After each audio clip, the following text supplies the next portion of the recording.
അപ്പൊ ഇദ്ദേഹം പിന്നെ ഒരു ബേസിക്കലി പോലീസുകാരനാണ്, പിന്നെ തിരുവനന്തപുരം സ്വദേശിയാണ്. അപ്പൊ ഇങ്ങനെയുള്ള ഇതുള്ളത് കൊണ്ട് എന്തായാലും ഒരു സാധനം ഇദ്ദേഹത്തിലോട്ട് മാർക്ക് കൂടുതലുണ്ടായിരുന്നു. അരമാർക്ക് കൂടുതൽ. അതെ അതെ. അപ്പൊ അത് എന്തായാലും നന്നായി. ഈ പറയുന്ന ഘടകങ്ങൾ ഇദ്ദേഹത്തിന് ഈ കഥാപാത്രം ചെയ്യുന്നതിൽ എന്തായാലും നല്ല രീതിയിൽ ഹെൽപ്പ് ചെയ്തിട്ടുണ്ട്. പിന്നെ എന്തായാലും പറഞ്ഞു തരുമ്പോഴേ എന്നോട് പറഞ്ഞത് ഇങ്ങനെ ആദ്യം മൂട് പിടിക്കണം. പിന്നെ എനിക്ക് ഏറ്റവും ടെൻഷൻ ഉണ്ടാകുന്ന ഒരു സീൻ ഉണ്ടായിരുന്നു.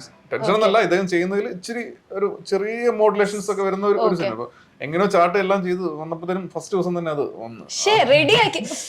ഈ നേരം നമ്മളൊരു കോട്ട് പറഞ്ഞില്ലേ, ഉള്ളിലുള്ള എന്താ സാധനം, അതിന്റെ തുടക്കമാണ് ഈ പറഞ്ഞു വരുന്നത്. എനിക്കത് മനസ്സിലായി. അല്ല അങ്ങനെയല്ല ഞാൻ പറഞ്ഞത്. പക്ഷെ അത് തന്നെ അദ്ദേഹം വന്ന് ചെയ്തപ്പോ തന്നെ ഒരു എനിക്ക് പേഴ്സണലി ഇഷ്ടപ്പെട്ടു.